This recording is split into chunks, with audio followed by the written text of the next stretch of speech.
Assalamualaikum warahmatullahi wabarakatuh. Nama saya Nadine Cahya Khairon. Saya dari kelas 10 DKV. Hari ini saya akan menceritakan kisah Nabi Syuaib. Nabi Syuaib adalah nabi ke-13 yang diutus Allah untuk mendakwai kaum Madian yang ada di wilayah Syam. Nabi Syuaib merupakan cicit Nabi Ibrahim alaihissalam, dan Nabi Syuaib diyakini berasal dari keturunan Yu'aib bin Malikin bin Yasjar bin Madian, dan ibunya adalah putri dari Nabi Lut alaihissalam. Nabi Syuaib memiliki peras yang sangat tampan serta memiliki sikap yang mulia dan terpuji. Dan kaum dari Nabi Syuaib adalah kaum Madian. Kaum Madian menjalani kehidupan yang sejahtera berkat daerah tanahnya yang subur, membuat mereka memiliki banyak perkebunan dan menjualnya di pasar untuk berdagang. Sayangnya, penduduk Madian bukanlah kaum yang beriman kepada Allah Subhanahu wa Ta'ala. Mereka menyembah berhala yang terbuat dari batu dan pohon. Mereka menganggap bahwa berhala tersebut yang memberikan kehidupan dan keberkahan terhadap desa mereka. Selain syirik ke Allah, mereka juga memiliki kebiasaan curang dalam berdagang. Mereka curang dengan mengurangi barang yang ditimbang dengan cara menaruh bobot tambahan di sela-sela timbangan. Dengan cara tersebut, penduduk yang miskin akan semakin miskin dan yang kaya akan semakin kaya. Suatu saat Allah mengutus Nabi Syuaib untuk mengajak kaum Madian menyembah Allah dan meninggalkan sesembahan berhalanya. Beliau juga menyampaikan untuk selalu bersikap amanah dalam masyarakat dengan tidak melakukan kecurangan dalam berdagang.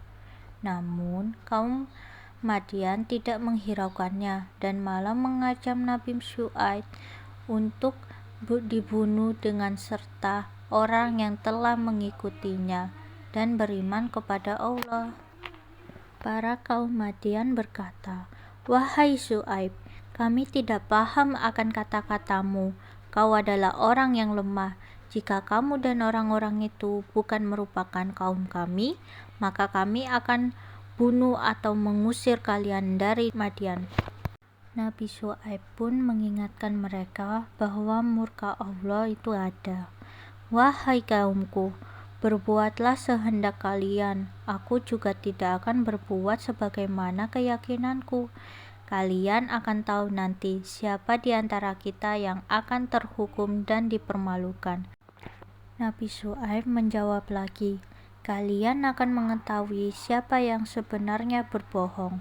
Suatu hari, kaum Madian mendatangi Nabi Syuaib dan berkata, "Kami akan mengusirmu dan para pengikutmu." Seorang pengikut Nabi Syuaib berkata, "Kami tidak melakukan apapun yang buruk."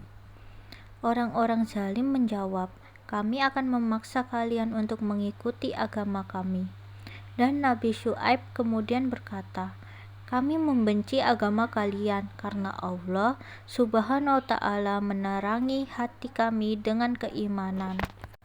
Nabi Syuaib mengangkat kedua tangannya dan berdoa kepada Allah karena tidak tahan dengan perilaku kaum Madian. Allah pun berfirman kepada Nabi Syuaib bahwa Allah akan menurunkan azab pada kaum Madian. Allah juga memberitahukan Nabi Syuaib untuk menyelamatkan diri dan para pengikutnya dengan menjauh dari kota Madian. Tak lama kemudian, datanglah hari yang dijanjikan oleh Allah. Hari di mana Allah akan menghukum penduduk Madian yang enggan mengikuti keutusannya. Ketika kaum kafir sedang beraktivitas seperti biasa, yakni menyembah berhala dan bekerja di pasar yang tetap melakukan kecurangan, maka saat matahari tenggelam dan hari menjadi gelap, tiba-tiba tanah terguncang dengan hebat akibat gempa bumi dan diiringi dengan petir yang menyambar. Keadaan semakin mengerikan ketika semua rumah di Madian runtuh, hingga membinasakan kaum Madian. Itulah kisah dari Nabi Syuaib. Terima kasih dan wassalamualaikum warahmatullahi wabarakatuh.